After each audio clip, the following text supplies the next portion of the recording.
Are you running a marathon? Oh my god, I could never run a marathon. You sure about that? My god, a marathon? That's like 42 kilometers, 26 miles. I don't understand those people. That used to be me. But not anymore. Welcome to the Marathon Podcast. My name is Christian Warwick, aka Warwick Runs on different platforms. Really happy to have you here. If you haven't already, please follow this podcast, give it a review, and maybe even share it with a friend. I would really appreciate that. In today's episode, we have Mark Geyer with us, and Mark is a 2:28 marathoner. At the day of this podcast episode coming out, he is 43 years old, and he's proof that you don't really have to be a 30 or 25-year-old to run fast marathons. I was kind of blown away during our conversation about his journey from struggling to get to a sub-3 marathon to now being a 2:28 marathoner.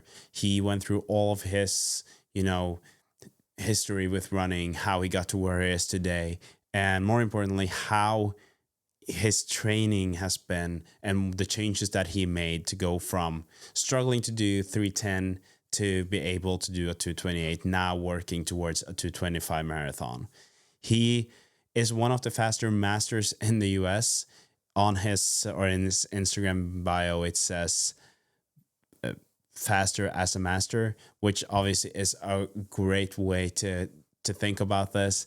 He has this mentality that I'm really impressed with and that I really like. And he also does all of this without being at super high mileage. So I think that if you are a runner who is aspiring to run faster marathons, you don't really have time to run a lot, but you also want to get some tips on how to get there, this episode is perfect for you. I also think that it's perfect for any runner really who wants to just have fun with running. And Mark is also a great example of how just having fun with running can lead to faster times. So here's the episode with Mark Geyer. Mark, welcome to the Marathon Podcast. Thanks for coming on. Yeah, thanks for having me. It's exciting. Well, before we start talking about running and your journey and you presenting yourself, what's your next big race? My next big race is the Indianapolis Monumental Marathon in about a month. So going for a personal record there, and a kind of new low number. So excited to chase that down. If you head onto your Instagram, it says faster as a master, right? Or faster as a master, depending on how you want to pronounce that. But I love that. And I think that kind of says everything about where you are. And you're also living up to it. I feel like with you're a 2:28 marathoner. Why don't you present yourself, your running journey? You touched on this before we started recording, but tell the listeners where you come from and where you're at today. Yeah, thanks. Yeah, I like that faster as a master. So yeah, I am, faster over all distance, from the mile up to the marathon as a 40-year-old runner than I was as a teenager or in my 20s. So I started my running early on in grade school and high school. I tried to play American football, for a minute, and was actually on the offensive line. So I was one of the, in the pro level, right there, the big like 300-pound guys on the line. But I was big when I was in 7th grade, so they put me on there. But then I kept coming in first when we get in trouble and have to run laps, and I didn't really like getting hit as much, and wasn't as successful with football. So they're like, you should probably go try cross country. So from there, I kind of went full time and started running cross country and track through high school. So really, unremarkable. Had some success and was decent, but had no aims of going to go run in college.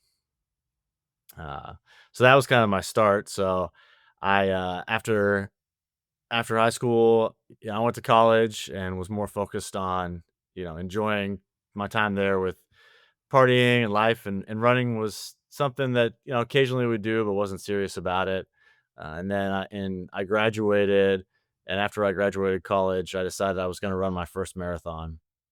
So I was 25 at the time, and was goal was try to break 3 hours. So I had some experience and had a goal that was I know a good one for a lot of people, and went out. And I remember I ran this race. It was actually on my birthday in 2005, and was running and it felt okay through like 16 miles, and had met some other guys that at the time they seemed like the old dudes. And I'm probably older than now than they were then.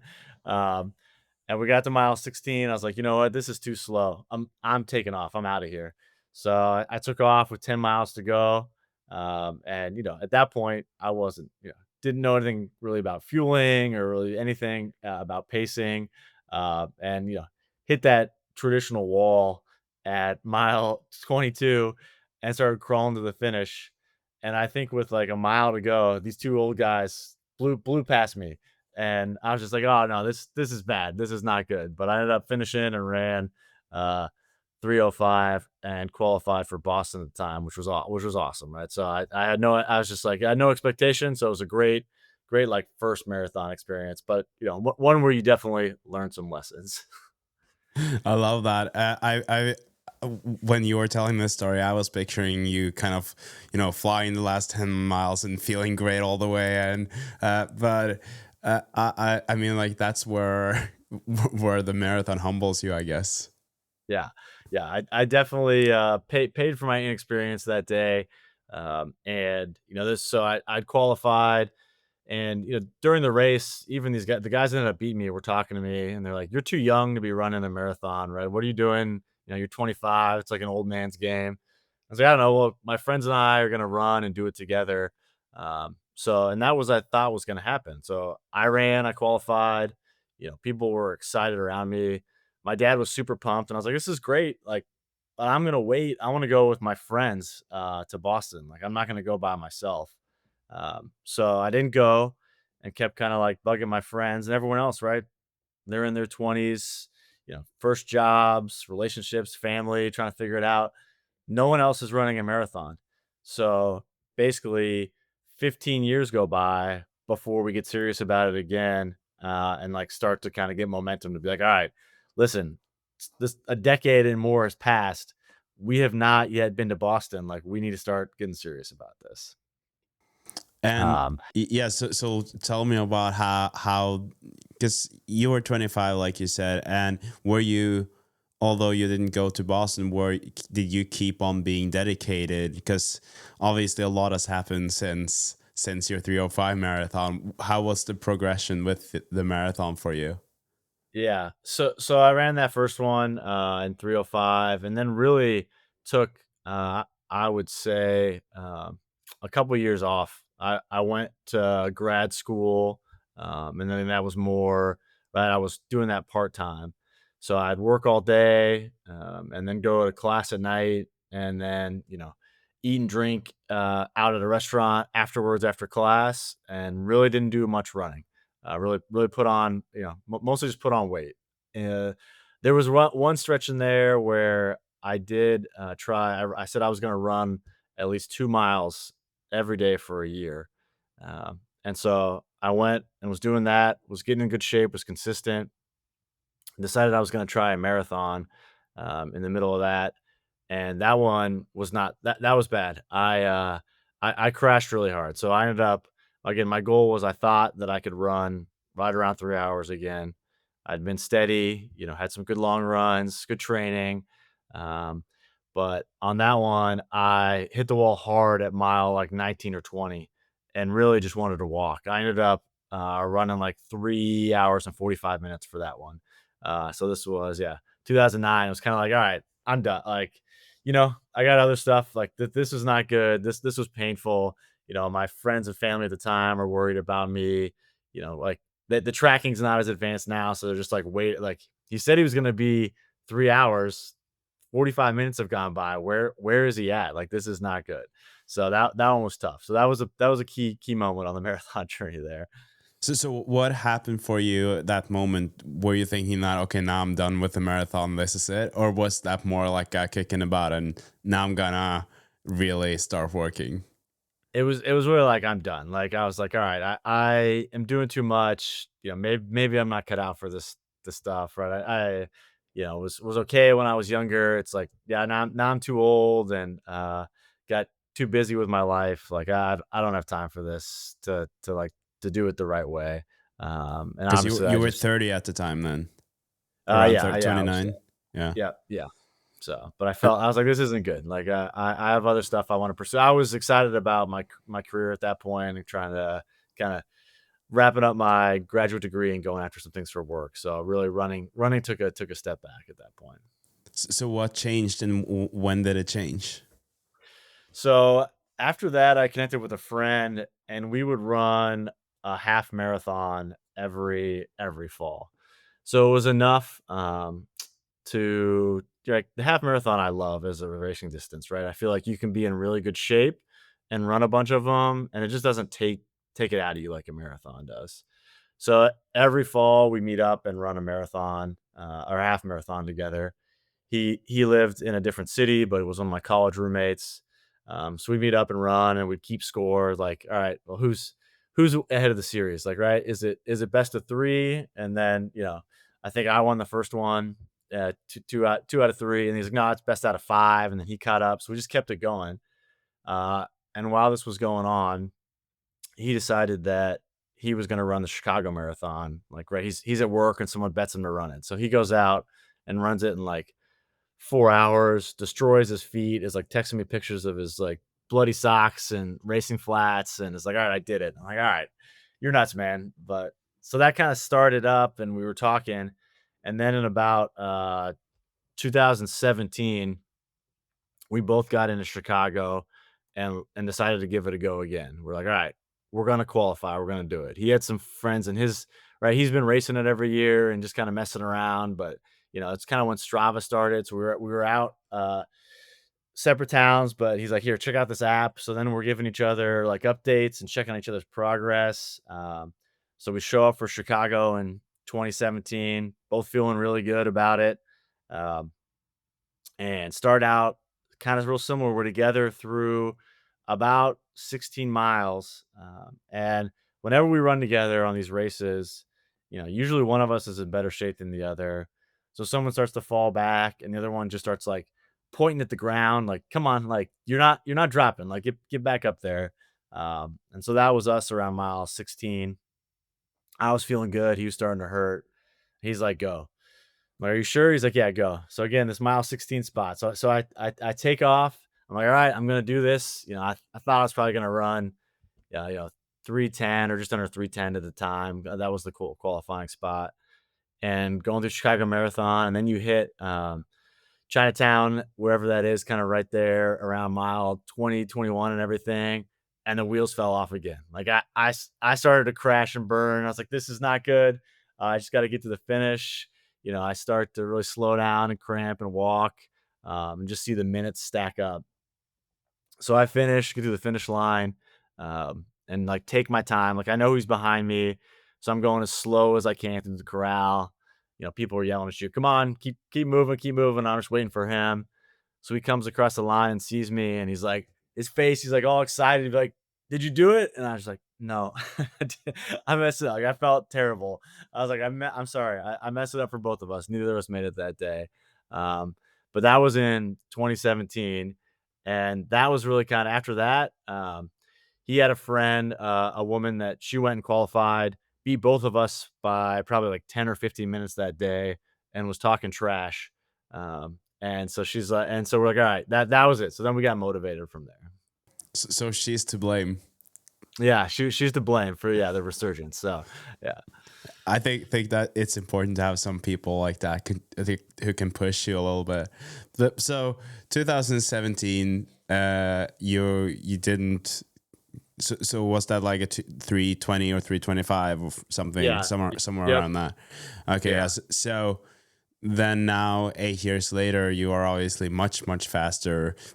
when she started talking shit and you were you were kind of motivated to start really pushing this, how long did it take for you to kind of have a good experience with the marathon, to get through the 20-mile mark and still be able to push a Yeah. little? And also, obviously, how did you get to the 228 where you're at today?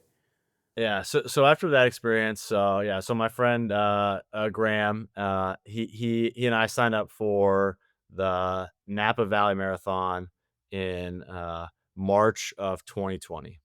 So it was really kind of through the fall of 2019 and the winter, just got serious about, like, all right, we're gonna break 3 hours. We'd run a half here and there and have comparable performances. He was getting more serious, just being steady, both of us being consistent and really starting to get in those long runs. And that's the point where into 2019, and the beginning of 2020, I was much better I was really running 6 days a week, maybe 40 to 50 miles a week, but getting in my long runs and trying to finish them strong, right, run fast miles, I knew that to break 3 hours, you got to be just under 7 minute pace. So doing some track work during the week, but getting out and doing those long runs all winter, hitting them, getting the 20 milers, knowing that March 1st, 2020, we were going to go after this race. And so we showed up there, and it turned out being a real nice day. The Olympic trials were really the day before, so we're out in Napa, watching the Olympic trials on our phones, like eating brunch, like getting fired up for the next day. Conditions were pretty nice. Um, we had signed up for this race, and we went with the Pacers for the first time. And Napa is really nice. It's a net downhill course. So we were like, all right, we'll take the help we can get, right? It's not a crazy drop, but it's good. It's what you need. But the first 10K is kind of rolling. So we were a little scared. So we're out, and we're going, right on the edge together, up and down these rolling hills, but just sticking with the pacer. And then the pacer kind of takes us through. And, every time you hit an uphill, he was good about, just back off 10 or 15 seconds. It's okay. We're still on track. Like, don't burn yourself out. And we'd both gotten much better about nutrition at that point. So I think, right, all that, as we had read and learned and talked to people and seen more success, right? You've got the new foams and super shoes coming out, right? So that kind of re-energizes us a little bit, little bit more about nutrition and actually trying to eat and understanding. All right, you got to fuel early in this marathon to be able to get to the finish. And so, again, same kind of thing. We're together. We make it to 16. I'm like, all right, this is the normal spot. He sticks with me. We're good. At Napa, you kind of have one last big hill leading up to mile between 20 and 21. So we get there, and the pacer's like, all right, I'm going to take everyone up to this hill. After this, it's downhill to the finish. So, like, feel free to stick with me, or you can roll. So we get there, and I'm feeling good. And I'm like, you know what? If I roll, I got a chance to break 3 hours. So I take off and just cooking, feeling good those last 5 miles, right? A few cramps here or there, but, right? A lot where you start to push that edge and late in the race, and you're like, all right, well, I just need to back off a little bit, and it's okay. And broke 3 hours for the first time, ran 2:58, was ecstatic, and then turned around. He came right through just 3 minutes later in 3:01, and we both qualified for Boston. We're stoked. We're ready to go. And then 2 weeks later, everything basically shuts down, and there's no more races for a while. So, but that was like the itch to just kind of like, I broke 3 hours. I did it. I felt good through the finish line. Cramped up some, didn't totally bonk. That must have been an amazing feeling. I mean, you hear a lot of people working towards that 3 hour barrier and trying to get a sub three marathon, and then obviously, like you said, COVID hit. But at least a lot of people that I talked to on the podcast, they kind of started their running when COVID hit. For you, I guess you already had it, but it was maybe just an excuse to even spend more time doing that when COVID hit. Yeah, it was really nice. So not only did right, so I'd kind of broken that barrier and felt that sense of like, all right, like I accomplished this, right? I said I was gonna do it. We did it. Like I'm fast now, right? It says 2 hours at the front. Like this is cool. Um, I had more time to train, had more willingness to want to because right with COVID, you know, so much stuff's out of your control. But with running, right, it's something where it's like, well, I get to control my effort today. I get to go out and decide, am I going to do 30 minutes or am I going to do an hour? Am I going to kind of work hard or like how hard am I going to work? Like where can I push? So really kind of, yeah, help me like reframe and de-stress during that time, right? Whatever else was going on with restrictions or work or anything else, I could control this hour of my day on what happens. So that was really kind of key motivator. And then I connected with another guy. So I'm involved in a running club here in the Indianapolis area. It's the Fishers Running Club. So we're a suburb. There's about 300 members. And there was another guy at the time who had just broken 3 hours. So this is shout out to Daniel Stubbs. So Daniel had broken 3 hours, had finished like in 2 hours and 57. So right, just a minute ahead of me. So we're close. And we start talking, and he's like, I think that I can run 2:45. I was like, that sounds wild. I was like, but I'm in. Like, let's do it. Like, so from there on out, he's younger than me. He had never broken 5 minutes for the mile. He had tried, and for me, that was something I had accomplished in high school and felt comfortable with. And I was like, you know what? I'm going to help you do that. So we went out, paced him, had him break 5 minutes for the mile on the first time, and really kind of like we were racing back and forth, and I was just like set on pacing him, and at the very end, he started to pull away from me, and he's 10 years younger than I am, but something just like clicked, and I kicked another gear and like beat him to the finish line and, unlocked like, "Oh, yeah, like, this is good. This running is fun." Like, when you kinda have flip that switch and find that extra gear that you need when you're racing, against competition or clock or yourself or whatever it is, um, that had really, like when he said, "Let's go after 2:45 next," I was like, "Yeah, we can do this. Let's do it." And obviously, like you said, you feel pretty fast at that time when you saw 257. Like, 2 is the first number you see there.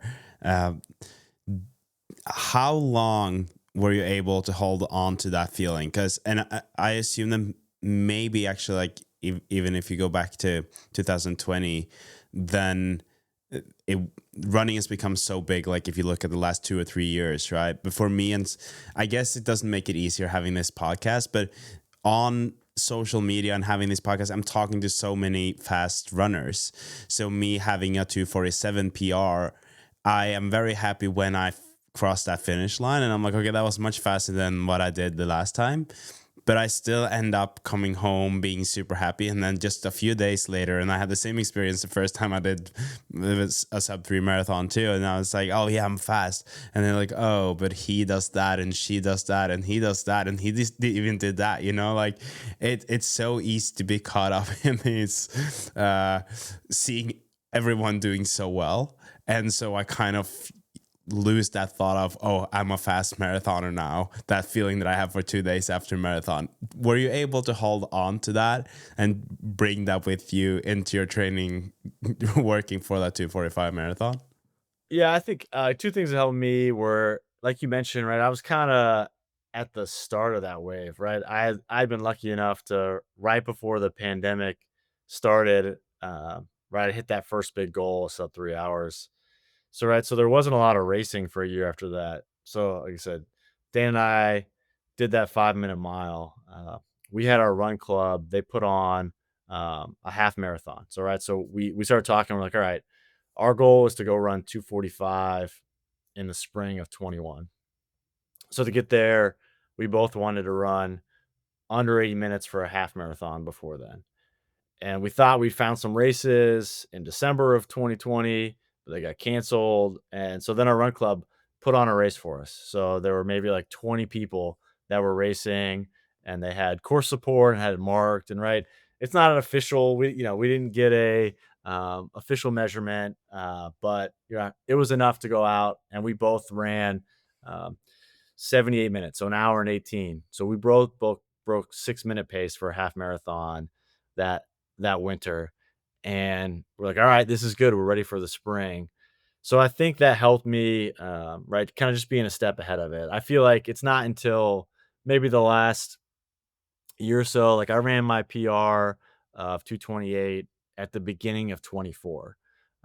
And so now we're getting into the end of 25 and I'm like itching again. Like, all right, yeah, like I'm on the back of the wave now. Like I gotta speed up if I'm gonna be able to continue to qualify this stuff for the stuff and be able to like take advantage of it. The other thing that helps me is that I am older. So tomorrow's my 43rd birthday. So right, so I'm getting up. Congrats. I'm up on the masters ranks. So that helps a ton, and is a big motivator for me. But you're right. As it's been more popular, it's been wild to see how fast races sell out, or to go from man, someday it'd be great to qualify for a sub elite or an elite corral for a race.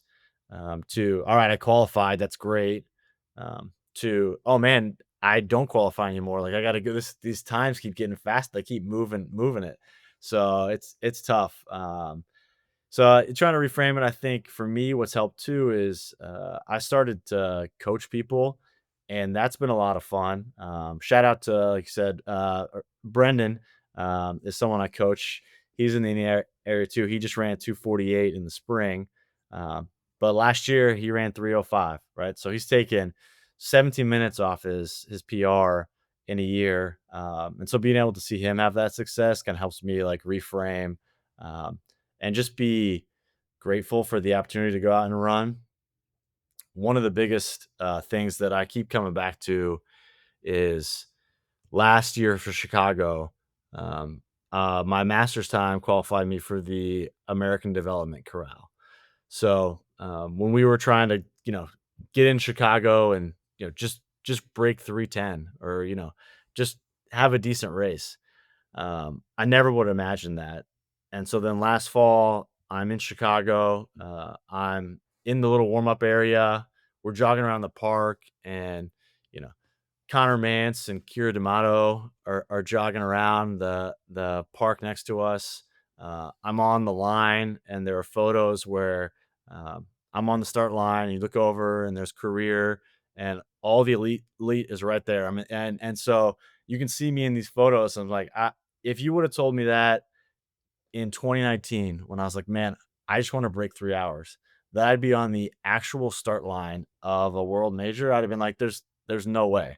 And so I really try to like reframe it and think about, come back to those moments when I'm like, all right, this hurts, or I can't believe so and so ran that fast, or like, where am I at with my training? So finding touch points like that is really important to me. I love this and I love hearing it because I think that all of us, we can relate to that, that feeling of, oh, I want to run this fast or that fast at some point. And then it feels kind of impossible because, like, obviously, if you are, say, you are a 3 hour marathoner or 2:59 marathoner and you want to do a 2:45, then even the 2:45 marathon, like if you try to do that pace in training, it's probably going to be pretty hard and it's going to feel unrealistic, right? And then you train for a while and then you get to that point and then you start feeling the same way about a 2:30 marathon or a 2:25 or a 2:20 marathon. It's always going to be like that. And so I've talked to some guests about this on the podcast because people keep talking about this ceiling that I'm not a fan of ceilings, because it's like, who's to say that your ceiling is whatever? Because we don't know that. It's impossible to say. If we were to use those ceilings, a lot of people would also say, yeah, I will never be a sub 3 marathoner or a sub 4 hour marathoner. And then people go on and prove themselves and other people wrong all the time, right? So I think that your story kind of proves that it's possible. Just like keep on working, and then for you being able to look back at this and sharing this story, I think that will work as an inspiration for a lot of runners. Yeah, I think, yeah, it really helped me to, again, set that big, and for the folks that I coach, right, I call it the BHAG, the big, hairy, audacious goal. So, right, we sit down and kinda make your plan for your race and say, "All right, here's my B goal, here's my A goal, here's the big scary goal," like, right, if that I'm going after. And I do that for all my build personally and for folks because, right, that 245 for me at one point just seemed there was no way. But so once you kind of start that and then reframe, and like you said, it's about um, kind of being the right amount of uncomfortable at a pace. And I think for every build that I've had, there are days early on where, right now my goal for monumental, right, so I'd really like to run 2 hours and 25 minutes. That'd be a 3 minute PR for me. And it gives me some options where I could get into some other masters elite fields with access. Um, and right, that's 5:30 a mile for 26.2 miles. Uh, and there are times in this build where I go out and I can barely early on like run 2 or 3 miles at that pace. And it's wild how it goes where, 3 months before you're like, "Can I do this? Like this is nuts." And that's happened whether I'm trying to run 225 or when I was trying to, run 6 minute pace for the first time. You're going out, and I remember when I was trying to break 6 minute pace for the first time in the marathon. It was right when Jim Walmsley was going after the 100K world record, and his target pace was 5:55. So we were doing these workouts. We're like, all right, we're gonna go run Walmsley pace for just 4 miles. That's all we got to do.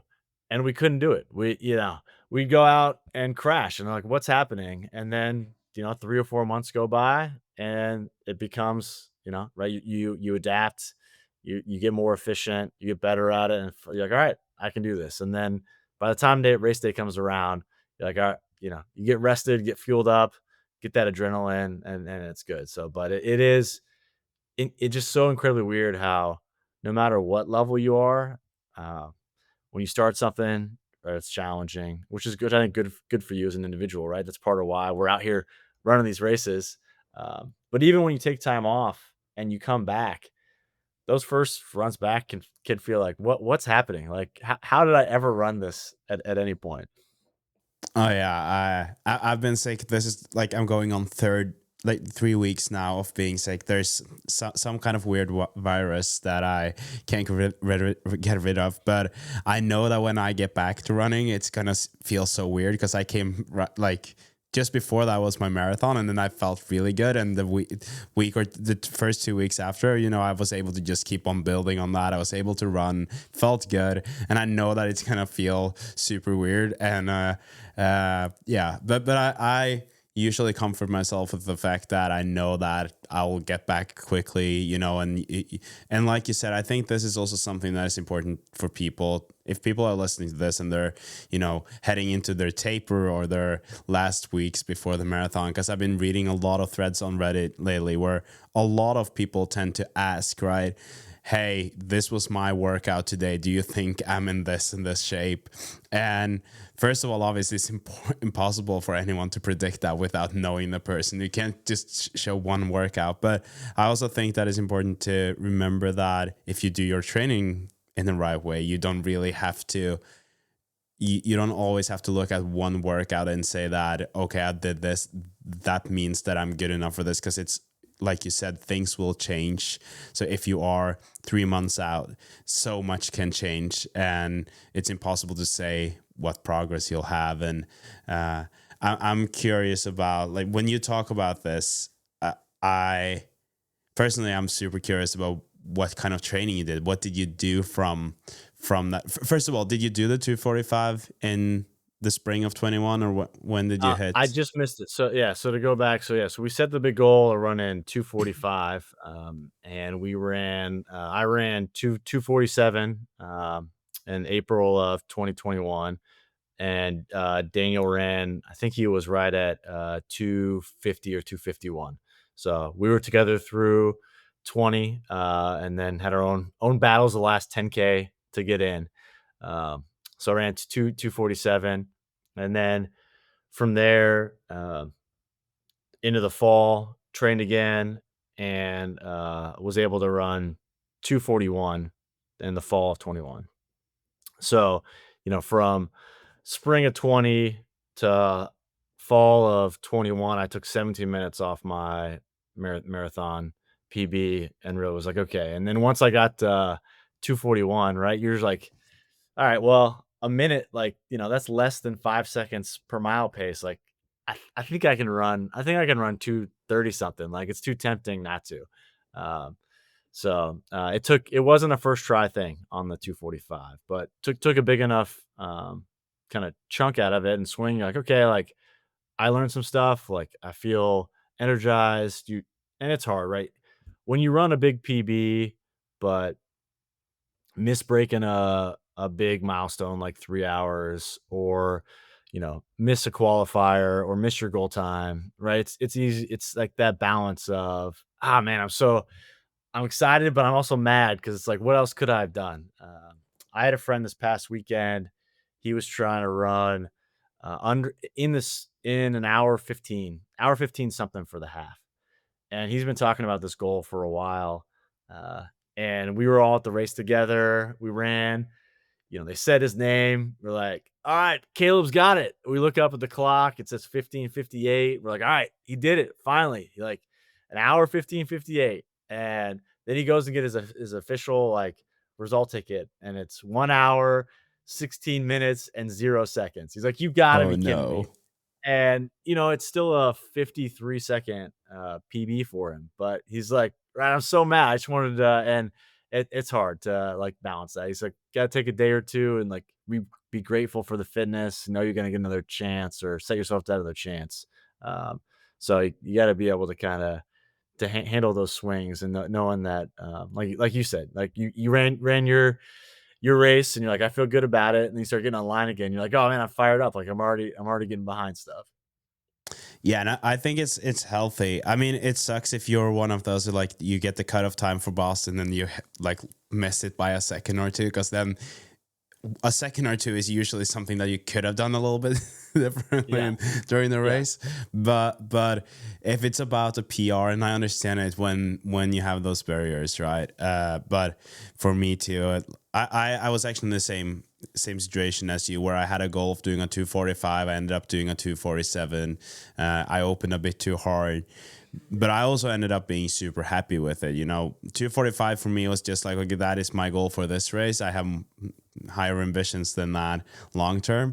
So it doesn't really matter what I do, but obviously I was happy. It was my first time running a sub 250, and it was fun. I'm happy with it. But then you get to that point, like I said, where you immediately get restless and you're like, oh, I want to be better than that. And it's a great example is I had a guy here. He came over and bought some shoes from me, and he was telling me that he was running. And obviously, like, for me, when I meet runners, I'm immediately curious, like, who has the fastest marathon time, you or me? And then we were chatting, and also with runners, it's impossible to say based on how they look, right? Like you can't just look at someone and be like, oh yeah, you're probably that fast or whatever. Yeah. So we were talking, and he was saying, yeah, my PR is like a 227. And I was like, oh, okay, then never mind. I'm not even going to talk about mine. Doesn't matter.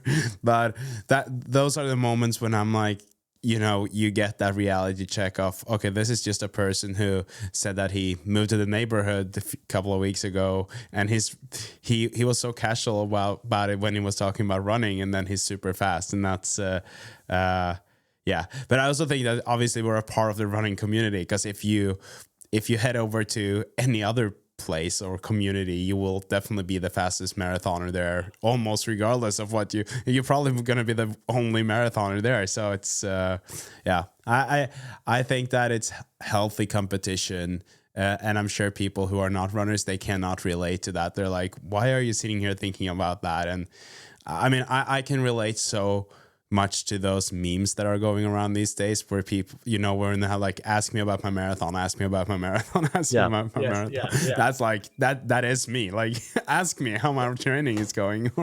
I mean, that's what like to it's hard because yeah, like I said, running 2:47, right, puts you in a real select group, right? I mean that's an amazing time, right? And you should feel really proud. But you also like I got bigger goals, Yeah, and it's like people either like don't get it, they're like, all right, that's kind of fast, or like you said, you talk to people that really get it, and some are gonna be like, ah, well, I'm a little bit faster than that. So yeah, it's hard. It's got to be able to kind of swallow that ego a little bit, and hopefully the guy that bought the shoes off you wants to do some training runs or something, because then that's the exactly. biggest thing for you to have somebody to chase around at that point. Yes, exactly. But then now I'm curious, Mark.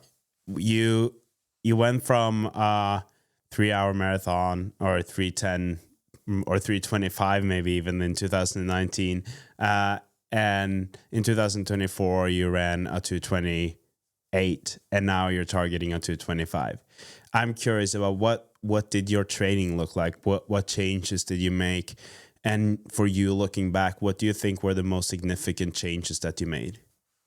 Yeah, I think getting at two phases. So for 2020 to 2019 to 2022, I was self-coached. So I had always been interested in it. I have a bookshelf behind me here that's full of just like all the running books, right? I thought that I was gonna be a coach and a teacher. Ended up getting a job in supply chain instead and kind of drifted away, but just real student of the sport. So I coached myself, and more like Lydiard based, but not high volume. Really, just a lot of consistency, longer sessions, and trying to get some speed development. So to go from 3:05 to 2 hours and 41 minutes, I was really doing work on my own, and that was 50 to 60 miles a week. I tried to do it in 6 days. So at the time, I had two younger boys, so they're 7 and 9 now, and so I was trying to get in the training on 6 days. After my long run, I take a day off, right? Just focused on having time for family and not thinking about running, and kind of also making sure then when that next day rolled around, I was excited to run again, as opposed to like having a long run grind, working hard, running easy the next day, and just feeling like kind of trapped in that loop. So I wanted each day to be like, all right, I rested, I took a day off, I'm ready. So I really benefited from kind of like harder track sessions on Tuesday, on Thursday, kind of longer threshold tempo runs. We're trying to hit the marathon goal pace, and starting at 4 miles, working up to 10 miles at that pace. And then a long run with some marathon pace miles at the end. And so I kind of follow that formula for the first few years. And so, I feel good about, as I talk to people in the community and other folks, it's like, I think you can get really fast and run, 50 or 60 miles a week. Right. I think, right. There are people that benefit more from high mileage, and right. If you can stay healthy, there are good things about it. But right. If you're trying to think about balancing your time and what you're able to do, that you can make a big difference by getting into work. And right. That's around an hour a day, a little bit more depending on the workouts, to get in good shape. So that was kind of the first phase of my training. Yeah, and And then I'm curious. Sorry, I want to ask a little bit more about that phase before we yeah, head over to the next one, because so for the European listeners, 50 to 60 miles, then you're kind of peaking at just under 100 kilometers per week, I guess. And yeah, so for you at that time, and I like to say that, kind of like what you said, that mileage, it's good if you can handle the mileage, but in terms of the results and progress that you have, it's more about what that mileage actually includes rather than what the mileage actually is, right?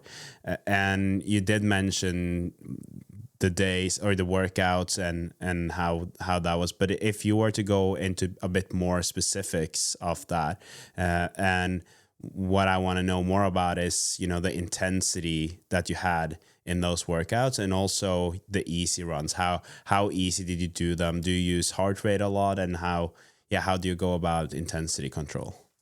Yeah. So for intensity on the Tuesday track days, really kind of trying to just build overall strength and like muscular strength and the ability to run at paces, right? The marathon's tricky because you don't have to run all out, right? You're not running your top end sprint speed. But the more strength and efficient you are there, right, it makes it easier to carry your goal pace for longer. So on those Tuesday track sessions, uh, doing more repeats, 400s, 800s, Ks that are in that mile or 5K time, depending on what it is.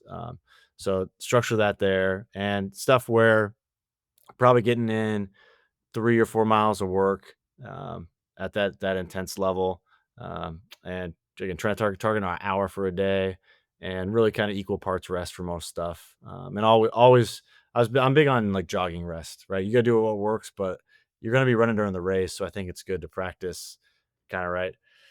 Going lactic, pushing against that threshold, and then having to jog through it and work on your muscles to clear it. Something that you're going to practice as you try to like surge and come back in races. So that's what Tuesdays look like on that intensity level. And then for Thursdays, like I said, most of that was more like threshold, so half marathon pace to marathon pace effort as you got up higher, and really trying to start those controlled and then always finish strong. And it was nice running those with my training partner Daniel, who I mentioned, right? Because then you get a little bit of battle going at the end, trying to kind of push when you're tired, and remind each other why you're out there running. And yeah, those again would get up to 10, maybe 11 or 12 miles. We did one or two, but a lot of them was the goal, just to be able to run 10 miles at marathon pace during those sessions. For easy days, I'm a big proponent of just kind of getting out and moving. So I mentioned being involved in the running club in our area. And again, we have 300 people. We have people that are just trying to finish a marathon, people that are runners, people that are walkers, folks that are trying to break 4 hours for the first time. And so it's the social aspect on some of the days is great. So I'm not a real stickler for pace on easy days. And even today, um, I I when I recommend easy days to folks, like I'm like, don't try not to look at your watch.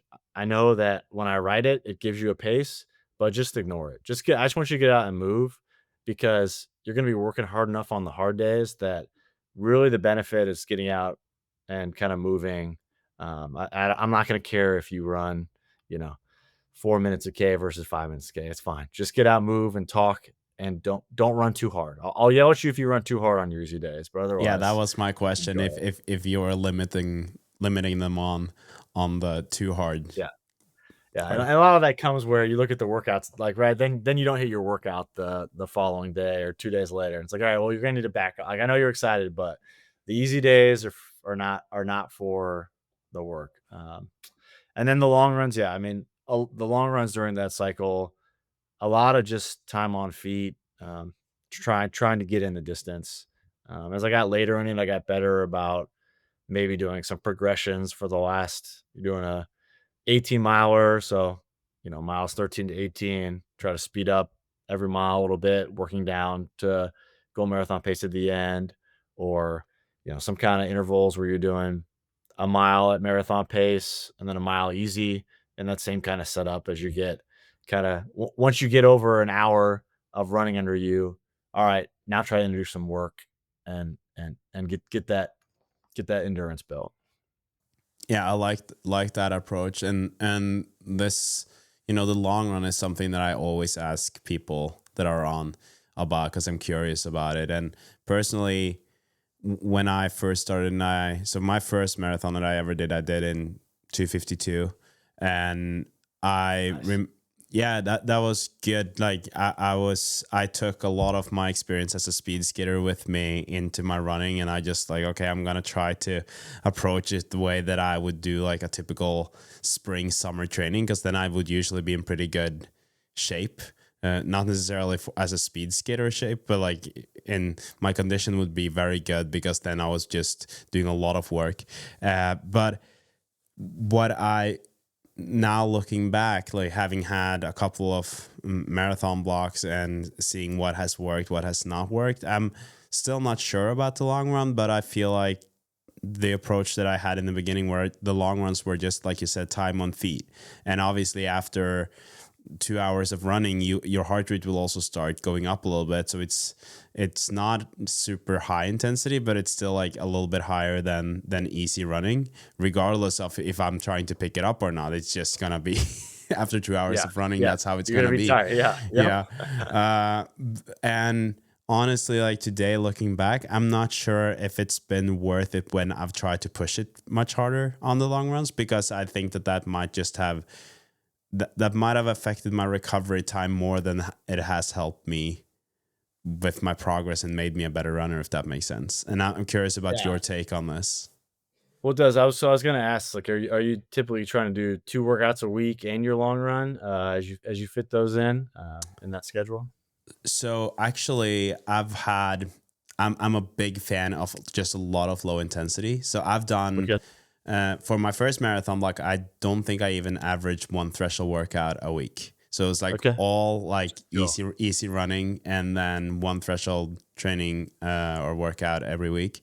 This block, the last one, then I would have a workout on Tuesday, and I would have my long run on Saturday. And on the long run, I would also have more some steady long runs, some repeats within the long run, or a progressive run, depending on what I did. So I would typically have, if I was able to follow everything as I wanted to, I would probably have like two trainings a week where I was able to pick it up a little bit, but Okay. mostly like one threshold workout a week, honestly. Yeah. Well, I mean, as you're adding volume and kinda getting used to that, like, lifetime mileage, there's a lot of benefit from that, and like you said, when you're doing a long run, no matter what pace, at some point, your body's gonna say, "Hey, we've been out here for 2 hours." Your heart rate's gonna increase, um, and I think that kinda ties to so my second phase of kinda training is, I made some progress, and then my wife she was on Twitter at the time and saw that Scott Fauble was going to take people on to coach, and I was a fan before. Like I love his sense of humor, right? He had really kind of helped him be competitive and like really kind of had some great runs in New York and Boston, right? A 208 guy, and so she saw this and said, "Hey, you should sign up to have Fable coach you." So Fable's been my coach for the last 3 years, and since I started working with him, it's been really more structured around. I'm running 7 days a week more often than not, like right, and kind of call it 3 week cycles, right? I'll be 7 days a week and then take a day off after 21 to 25 days. And then I'm hitting one like longer real threshold session during the week, and then my long run almost always has work in it. And so what that looks like is those midweek sessions are longer, 15 to 16 miles, uh, a lot of mile repeats at threshold with maybe a minute rest, right? So it's kind of like an extended, but you're really kind of pushing up against that pace and then giving yourself a break so you get a little bit of work from to buffer that lactate and kind of reset before you push again, or 12 by a K with a K rest. So things like that are longer and really up against that threshold pace during the week. And then on top of that, long runs where you're doing 16 to 22 miles, a little bit of warm up, and then most of that run, whether it's 14 to 20 miles, just slower than your marathon pace. Uh, and so that took a little bit getting used to, right? So the first time he told me to, he's like, I want you to go and run 16 miles at sub marathon pace. And that first time I was like, you want me to go faster than my marathon pace? So I was hammered, like I was dying, like I was trying to run this workout and just like I think Was my that a marathon, steady run? Steady yeah, like a 16. steady pace, yeah, steady 16. And I thought he meant, my marathon pace at the time was like, let's call it 6 minutes. So I was trying to hit like 5:50s, and I was like, this is hurting, this is bad, like I got to stop. So I after that race, I was like, hey, this was really tough. He's like, wait, no, I want you to go slower than your marathon pace, not faster. And I was like, oh, So he said okay, under. So he said yeah, under, and then he meant yeah, okay. Yeah, I see how you were yeah. confused. I think I would have So been too.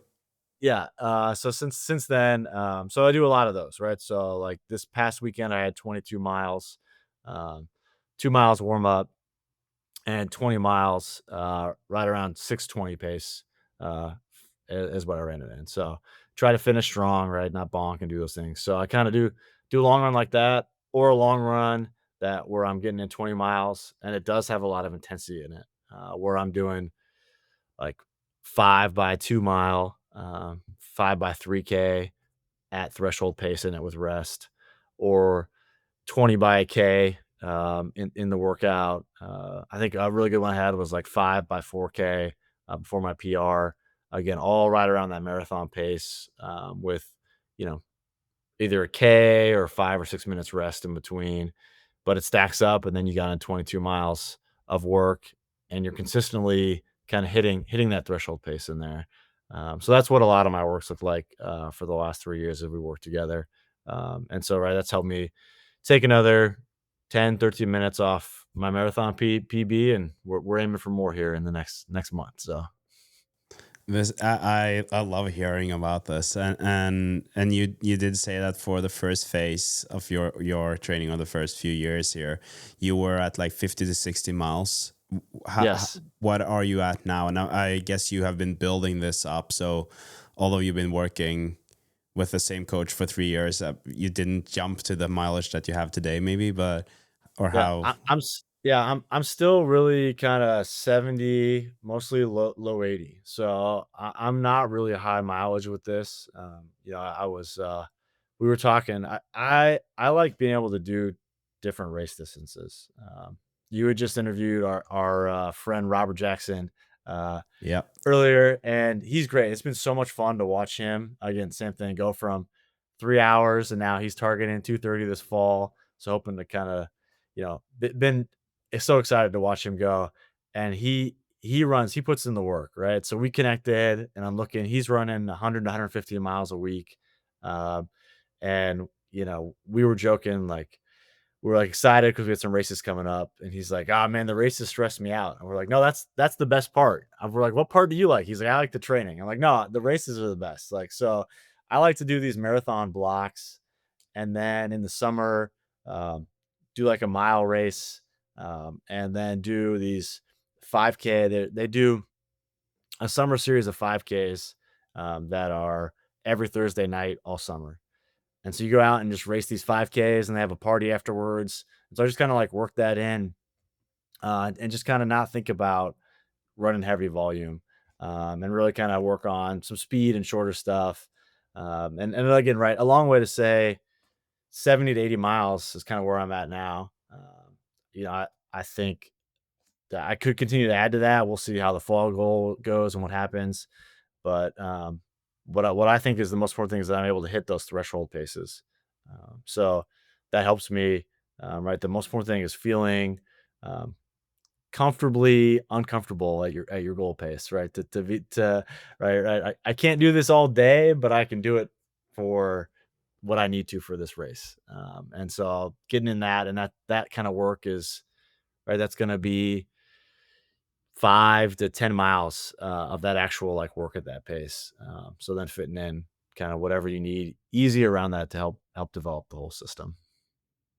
I really appreciate you sharing your whole journey and also your mileage in this way, because I feel like, and this kind of goes back to what I said about social media, and you see all these runners running fast, but you also see a lot of people running a lot, right? You have people competing, they're using Strava, and they're like, oh yeah, I hit 150 miles this week or whatever. And you're like, oh, but I'm only at this. And I have the same experience as you, that I haven't really had that high mileage. So in terms of the running, I haven't had that much, but I'm trying to add some more cross training or bike riding, like some things to it when I can, because I know that I'm able to work out a lot, but I also know that running can be pretty hard mechanically on my body. So I don't want to risk anything.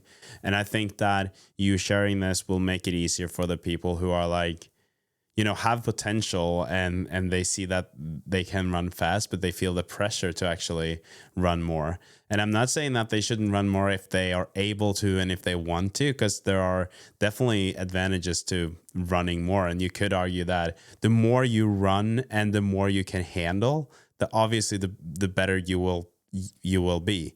And we never know where our limits are on that. But I think it's really cool to hear that you know, 228 marathoner going on to 25, hopefully, Yeah. and you're at 70 to 80. That's really cool. Yeah, but you gotta be healthy, right? That's the biggest thing, Exactly. right? So that's what Exactly. like, right? I think it's so much more important to be healthy and have that energy, when you show up at the start line. And I've been lucky, all my 3 fastest marathons, I've all run a negative split. So I think, right, really working on those focus sessions with work at the end, has helped me, again, manage my pacing, control it, and, I've actually my half marathon PB is in my marathon and not in an open Wow. half. So I haven't been able to put together, like, a really fast half, because 'cause I'm usually running them in a training block, but I've been able to, like, the first time that I broke, 2 hours and 30 minutes, I ran a half marathon PB, and then I ran a little bit faster half marathon PB in the same day. And then I did the same thing when I ran my 228, and just closed. And I again, it goes back to, I really like racing, and so if I don't push the envelope and kind of blow up, I just have so much fun chasing people down. So it's a good feeling. I also feel like this is a good time to remind people that you're turning 43 tomorrow. Is that what you said? Yeah, Yeah. yeah, yeah. No, but So I, yeah, I do think that this, because a lot of us, and I'm obviously like, I'm then 10, 11 years younger than you, but I still feel like I'm late to the party in terms of running, compared to a lot of people who are running, at least professionally. And I yeah, think that this is such a good example of, you can find running at such a late stage in life, yeah, and still reach your goals and have ambitions, and have a lot of fun with it. And obviously, like what you were saying about mileage and all of that, I think that could be that's at least what I've taught when I talk to people here, that as they get older, they might have to run a little bit less because the body that isn't able to absorb yeah. all the running the way it used to. But that doesn't really keep you from running faster. And I love your approach, and faster as a master. That's great. Thanks, thanks. Yeah, it's so much fun. And it's been in the U.S. There's a masters kind of racing scene. So for athletes over 40, there are a lot of events, and we have a team, the Indiana Elite team, and so you have cross country events, mile races. They're scored as a team, 5K, 10K, half marathon, and so I've been lucky enough to connect with a group of 10 to 15 other uh, guys that are all in their 40s, and so we can compete and travel, and then we go and, you know, meet the other teams, and then the trash talk starts. Everyone gets fired up as you compete and try to win these things, and it makes it fun, I think, right? You need to, like you mentioned, you don't have to kind of grind yourself down, and you got to give yourself time to recover, and then find the thing that makes it fun, and that it's still uh, playful in a regard, right? You're exploring and trying to figure out what your limits are, right? That's part of it. Like, the fun part is, like, you get that, like, hit of excitement when you're like, "Am I gonna do this?" Right? Like, that's the biggest, like, energy rush when you're in the middle of it. Once you're done, you're kinda like, "Alright, that was cool," but, like, the anticipation in the middle of it happening is the most fun, I think. Oh yeah, and that that tapering week where you start doubting if you made the right decisions, and I was talking to Rob about this on one of the last episodes where we chatted about how you start doubting if you're doing the tapering right, like, oh, I need to have one more workout in or whatever, and then you start looking at your log for that last week and it's like, oh, I barely ran this week. Is this gonna go well? Yeah. And at least for me, I had to kind of like test myself during the warm up and be like, oh, am I able to do this? Because when I had my last workout before the race, like 5 days prior to the race, I wasn't able to keep what I ended up as my marathon pace. I was struggling to do for 10 Yeah. minutes 5 days Yes. prior. So it's you cannot look at it, but we all will do that. And I don't think it matters how many times we've been through it. We will start doubting, and those thoughts will get in there. And yeah, like you said, that week of anticipation and racing, and then see, okay, I'm good. And almost like that feeling the first half of the race too, and be like, okay, yeah, I know, okay, I'm good. You don't really know how it's gonna end, but you at least know that legs are good and your preparations were good. So now it's Yeah. all about getting through there. And that kind of leads me to the one of the last questions that I want to ask you, because by negative splitting your races, obviously that means that you ran faster the second half of the race, and I think that is something that a lot of us will struggle to do. We tend to open too hard rather than too Yeah. slow, and the marathon, especially the last 6 miles, definitely is a mental game in a lot of ways too. So when you prepare yourself mentally for a race, and when you get to the starting line, and also during the race, what kind of things are you thinking about? How are you mentally working through the marathon? And I'm not talking just about the mental part of the pain that you're experiencing at the end, but also, I mean, for me at least, the mental game is also a lot about the pacing. Yeah. I think it's thinking about the pacing, and we touched about it a little bit. It's like, make sure you have process goals or something that I recommend to folks. I picked that up from somebody else. But right, what's the stuff that I can control? Right, I can control. Hey, I'm gonna fuel at these points. I am gonna take water at these points. I'm not gonna make any kind of move. For me, it's tough, right? That pacing of, here's my goal, and then I'm someone that goes down and, right, I've got my spreadsheet, and I'm putting in every mile split, and like, plan like the week before, I'm looking at my workouts, I'm going back, and I build that plan out, but then I don't stress about it. I want to have the framework, but give myself the flexibility to kind of run how I feel. So it's really about, like I said, that pacing of waiting, I think, is the hardest thing. And for me, I'm always trying to wait till really 30K to do anything. I've had races. I was in Berlin in 23 and was in pretty good shape, I thought, and started running with the group. And there were some pacers there that had come in. Nike had some kind of like giveaway, and Jacob Complimo was there pacing somebody trying to run low 230s, and someone pointed him out. I'm like, all right, well, I'm gonna go with them. And we went, and they were still going too fast, and so I ran my fastest 5K split from 5K to 10K of the Berlin Marathon, and then I hung on till about 20 20K, and from then there I was cooked and on my way home. But I was like, right, I knew I shouldn't have, but I was like, all right, well, how cool is it if I can go and just like, you know, yeah, I'm gonna go and let the world record in the half marathon like be my pacer for this race. And but then I'm looking, I'm like, he doesn't know what he's doing. Like, we're not. This is too fat. We were not hitting. They said they were gonna run 540s. We're not running 540 pace per mile. Like, this isn't good. Um, so I think just being patient. And I've had races too where in my PB race, at mile 11, I didn't feel great. I'd found a group, and was kind of sitting with them. They were where I needed to be, and but I didn't feel great at mile 11, and I kind of drifted back. Um, Took some time to fuel and just kind of let it settle, right, and not panicking, right. It's so long, knowing that I wasn't going to make my move until 30K. It's like, all right, look, you have 6, 7 more miles to reconnect with this group and then go make the move.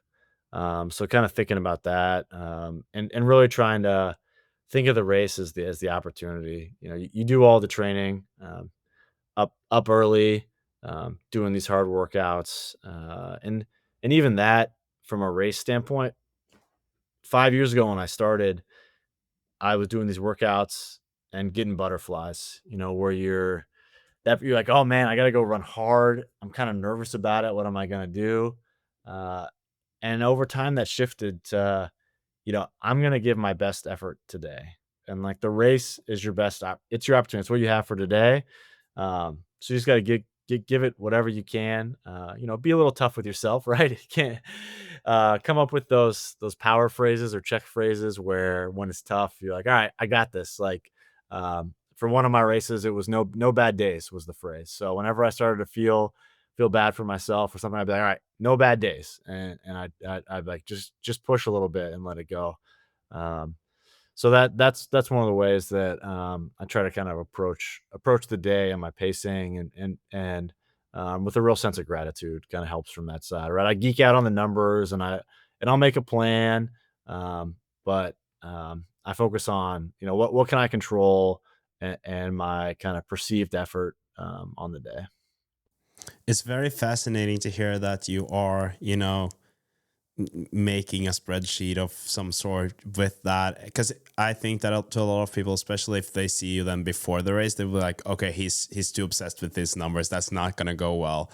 But the fact that you're able to do that but still not obsess over it when you get to the race, that is very cool. I don't think everyone can take that approach. Like if I did, I think I would have just been too stressed out by it. I need to be Yeah. more like, okay, this is what I'm gonna do. Hopefully that's gonna work, and then I'm gonna go by feel. But it's really interesting to hear that you're actually able to combine those two, because that's like a very analytic way of approaching it beforehand, and then you kind of throw that away a little bit, but you probably still have it somewhere around. And Yeah, then yeah. I check in on. I mean, we were in Boston 2 years ago. My wife, Michelle, had qualified for her first Boston, and so I agreed. I was like, I'll go. I'll pace. We'll have fun. So we're there talking to people, and we're introducing. And we meet a guy, and we're talking to him, and she's talking about her race, how she qualified, what her plan is, and she's like, oh well, and my husband's running with me, and we're just like, kind of joking, talking about the hills and all the fun stuff. And then the guy turns to me after he's asking my wife these questions. He's like, "Well, wait, how fast do you run?" And I was like, I'm up there. Like it's good. Like I'll have a good day." And Michelle's like, "He runs 2:28." And he's like, "What?" He's like, "You're the most laid back like 2:28 marathon I ever met." I love it. It's like it's just fun. Like you can get really like focused on that stuff and right that where you're just like just dialing on those numbers and I want to see them, but I think yeah, just like I mentioned, I never thought I'd have the opportunity to do this stuff, so it really feels like play and fun in a lot of aspects. So I try to take that and I want to be serious about it, right? I'm up at 4:30 in the morning working out, right? I'm trying to eat okay. I'm not great about it. I like pizza and beer too much, but it's like, all right, well, I did a workout, so it's okay. Um, and I follow the plans and right, do the prep and test things out. But yeah, just really kind of like right. That's why there's those energy. Like when you go to those big races, right? All that excitement, you got to channel that in the best way possible. So no, I think it's great, and after this conversation, it's funny now that I'm looking back at our conversation, because I feel like we built it up like in a perfect way, where we have your story, your journey, and then like how you got there. I It's really really inspiring, and I also hope that for the listeners listening to this, they feel like it's more manageable, because I think that is kind of the one thought that I'm left with here, is that it is manageable to reach your goals. And like we talked about, it's not necessarily about the mileage, it's more about how you go about it. And it's there are a lot of ways to good results or fast marathons. And I really like your approach and appreciate you sharing all of it. And now that we're getting closer to the end of our conversation, I know that you are also a coach, and I feel like you've already kind of, you shared a lot about how good you are at this. It's really clear to me that you know a lot about this. The books behind you are like a proof of that. For people who want to, get in touch with you and have a chat about you coaching them, how can they go about that? Yeah, my Instagram is I run indie, so you can message me there or email me directly, markgeyer@gmail.com. So either one of those ways is best. If you want to see the good and bad of training, I post everything on Strava as well too. So I think I really like showing people that all right, I can go out and run uh, a 2:30 marathon, but there are some days where I'm trying to run 9-minute pace and I gotta stop and take a walk. Like, right? Those are real things that happen. And I want people to be able to see that and not worry about it. So, but yeah, the best way is to reach out to me via any of the social platforms that I run indie. I really appreciate the transparency, and I appreciate you coming on and for taking the time. And I wish you luck in Indy with your next marathon, and can't wait to see how fast you'll go. Hopefully, you'll get that 225. All right. Yeah. Thanks a lot for having me. I'm excited and maybe we can celebrate it in Boston in the spring. Definitely, we definitely need to meet up. Thank you, Thanks. Mark. Thank you so much to Mark for guesting the Marathon podcast. Really appreciate that and appreciate his insight. Like I said, I feel like this episode was built up perfectly with him sharing his story and getting to a point where he's sharing about how he got there, or what his training looked like. So I'm just very thankful. I hope that you enjoy this, that you can use this in your own training, that you got something out of it. I'm super excited about these guests that are on. I'm repeating myself on that, but I want to thank Mark. And for those of you curious about who's on in the next episode, we're having Julia Paternine on, who is, for those of you who don't know, number 3 in the world at the moment. She placed third in Tokyo in the marathon, a surprising third place. And I'm really, really excited to talk to her about everything running, but obviously also about how she got to where she is today. So that is going to be a fun one. And to all of you running Chicago Marathon on Sunday, I wish you all the best, good luck, and I hope you have a good running experience. Thank you for listening to the Marathon Podcast. Like I said, please give this podcast a review, share it with a friend, and follow this podcast on Spotify or Apple Podcasts. Appreciate you being here. Until the next time. You listen to the Marathon Podcast, brought to you by Wild Studio.